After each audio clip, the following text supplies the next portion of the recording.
L'Évangile de la vie du Saint-Pape Jean-Paul II, suite. Vous vous êtes approchés d'un sang purificateur. Hébreux chapitre 12, verset 22. Signe d'espérance et appel à l'engagement. Écoute le sang de ton frère crier vers moi. Genèse 4, 10. Il n'y a pas que le sang d'Abel, le premier innocent mis à mort, qui crie vers Dieu, source et défenseur de la vie. Le sang de tout autre homme mis à mort depuis Abel est aussi une voix qui s'élève vers le Seigneur. D'une manière absolument unique, crie vers Dieu la voix du sang du Christ, dont Abel est dans son innocence une figure prophétique, ainsi que nous le rappelle l'auteur de la lettre aux Hébreux, citation, « Mais vous vous êtes approchés de la montagne de Sion et de la cité du Dieu vivant, point de suspension, du médiateur d'une alliance nouvelle et d'un sang purificateur, plus éloquent que celui d'Abel. » Hébreux 12, versets 22 et 24. C'est le sang purificateur. Le sang des sacrifices de l'ancienne alliance en avait été le signe symbolique et l'anticipation. Le sang des sacrifices par lesquels Dieu montrait sa volonté de communiquer sa vie aux hommes, en les purifiant et en les consacrant. Exode 24, 8 et Lévitique 17, 11. Tout cela s'accomplit et se manifeste désormais dans le Christ. Son sang est celui de l'aspersion qui rachète, purifie et sauve. C'est le sang du médiateur de la nouvelle alliance, répandu pour une multitude en rémission des péchés. Matthieu chapitre 26, verset 28. Ce sang qui coule du côté transpercé du Christ en croix. Genèse, Jean 19, 34. Est plus éloquent que celui d'Abel. Celui-ci en effet exprime et demande une justice plus profonde, mais il implore surtout la miséricorde. Il devient intercesseur auprès du Père pour les frères. Hébreux 7, 25. Il est source de rédemption parfaite et don de vie nouvelle. Le sang du Christ, qui révèle la grandeur de l'amour du Père, manifeste que l'homme est précieux aux yeux de Dieu et que la valeur de sa vie est inestimable. L'apôtre Pierre nous le rappelle. Sachez que ce n'est pas rien de corruptible, argent ou or, que vous avez été affranchis de la vaine conduite héritée de vos pères, mais par un sang précieux comme d'un agneau sans reproche et sans tache, le Christ. 1 Pierre chapitre 1 versets 18 et 19. C'est en contemplant le sang précieux du Christ, signe du don qu'il fait par amour, Jean chapitre 13 verset 1, que le croyant apprend à reconnaître et à apprécier la dignité quasi divine de tout homme. Il peut s'écrier dans une admiration et une gratitude toujours nouvelles, citation, « Quelle valeur doit avoir l'homme aux yeux du Créateur s'il a mérité d'avoir un tel et un si grand Rédempteur » exultait de la nuit pascale. Si Dieu a donné son Fils afin que lui, l'homme, ne se perde pas, mais qu'il ait la vie éternelle. Jean 3, 16. De plus, le sang du Christ révèle à l'homme que sa grandeur et donc sa vocation est le don total de lui-même. Parce qu'il est versé comme don de vie, le sang de Jésus n'est plus un signe de mort, de séparation définitive avec les frères, mais le moyen d'une communion qui est richesse de vie pour tous.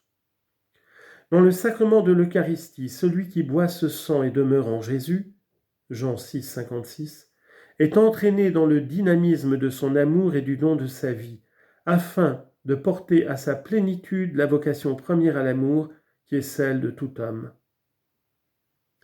Dans le sang du Christ, tous les hommes puisent aussi la force de s'engager en faveur de la vie. Ce sang est justement la raison la plus forte d'espérer, et même le fondement de la certitude absolue que, selon le plan de Dieu, la vie remportera la victoire. De mort, il n'y en aura plus, s'écrie la voix puissante qui vient du trône de Dieu dans la Jérusalem céleste. Apocalypse chapitre 21 verset 4. Et saint Paul nous assure que la victoire présente sur le péché est le signe et l'anticipation de la victoire définitive sur la mort. Quand s'accomplira la parole qui est écrite, la mort a été engloutie dans la victoire. Où est-elle, ô mort, ta victoire? Où est-il, ô mort, ton aiguillon? 1 Corinthiens chapitre 15 versets 54 et 55. En réalité, on perçoit des signes annonciateurs de cette victoire dans nos sociétés et dans nos cultures, bien qu'elles soient fortement marquées par la culture de mort. On dresserait donc un tableau incomplet qui pourrait conduire à un découragement stérile si l'on ne joignait pas à la dénonciation des menaces contre la vie un aperçu des signes positifs efficaces dans la situation actuelle de l'humanité.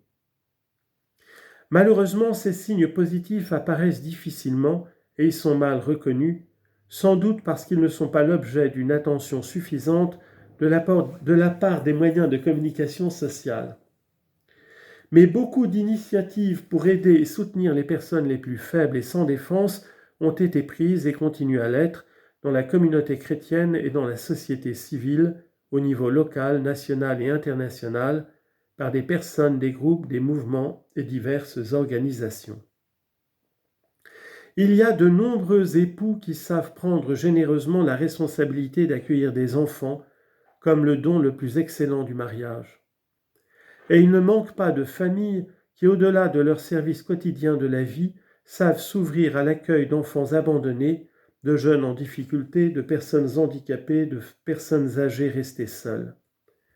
Bien des centres d'aide à la vie ou des institutions analogues de personnes handicapées, de personnes âgées restées seules.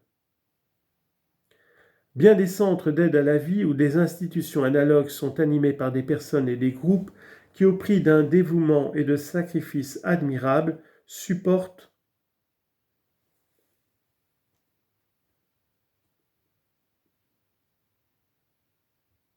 apportent un soutien moral et matériel à des mères en difficulté tentées de recourir à l'avortement.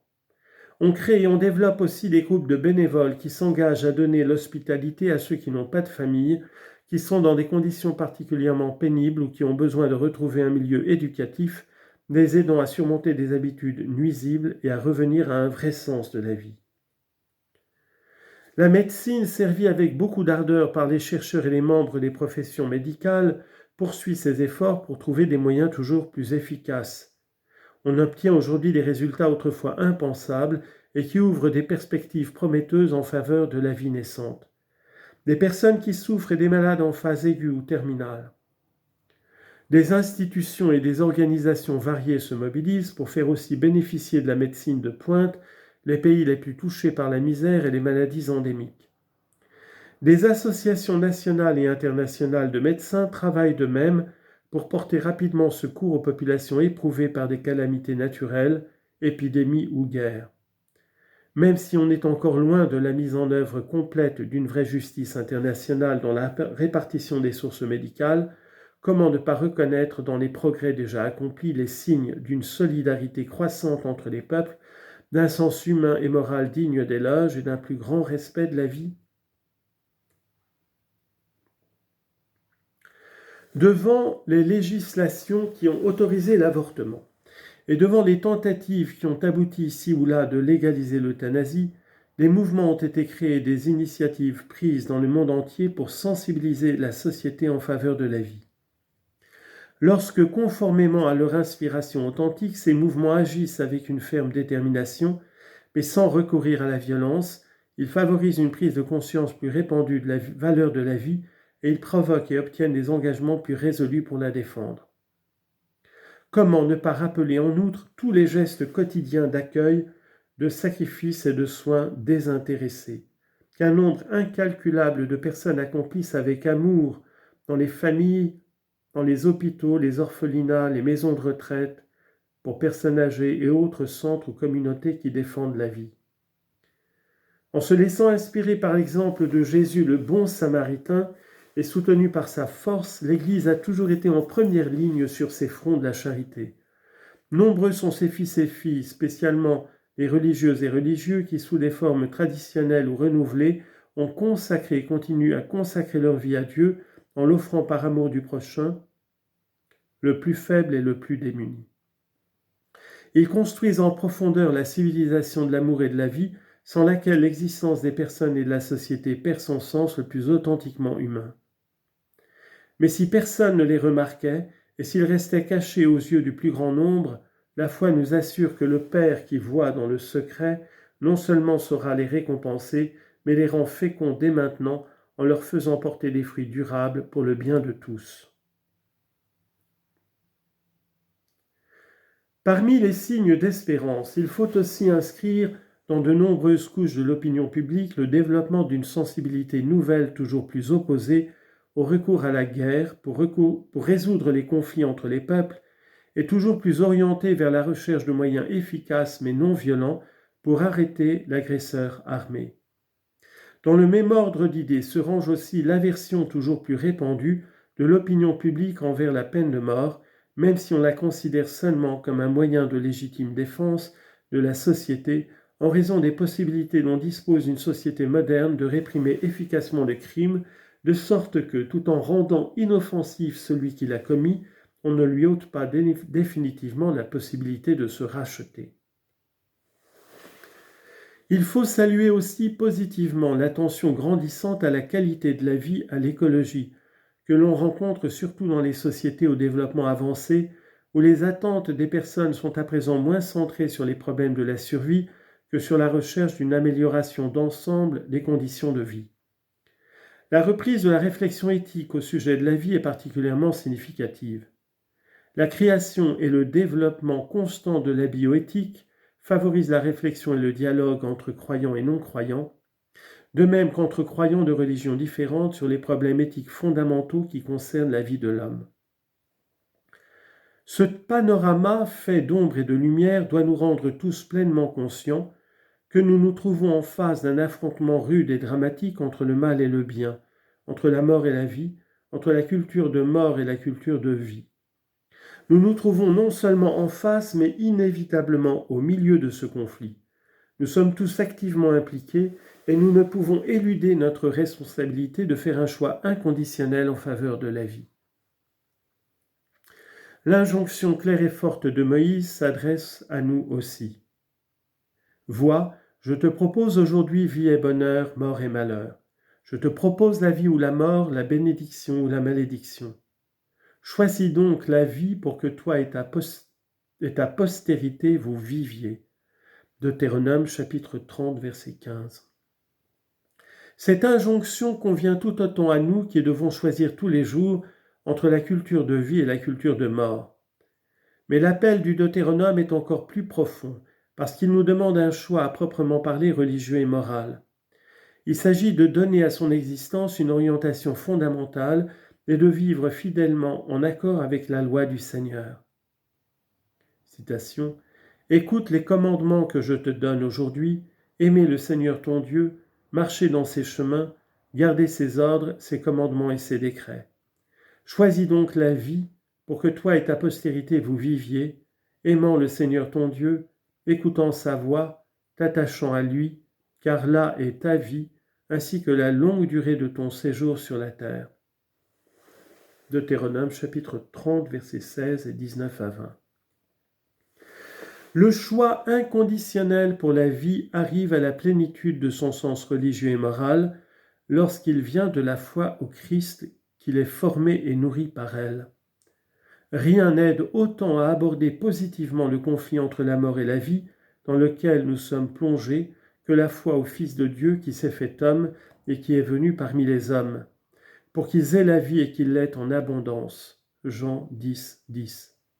C'est la foi au ressuscité qui a vaincu la mort, c'est la foi au sang du Christ plus éloquent que celui d'Abel. Hébreux 12, 24. Devant les défis de la situation actuelle, à la lumière et par la force de cette foi, l'Église prend plus vivement conscience de la grâce et de la responsabilité qui lui viennent du Seigneur pour annoncer, pour célébrer et pour servir l'Évangile de la vie.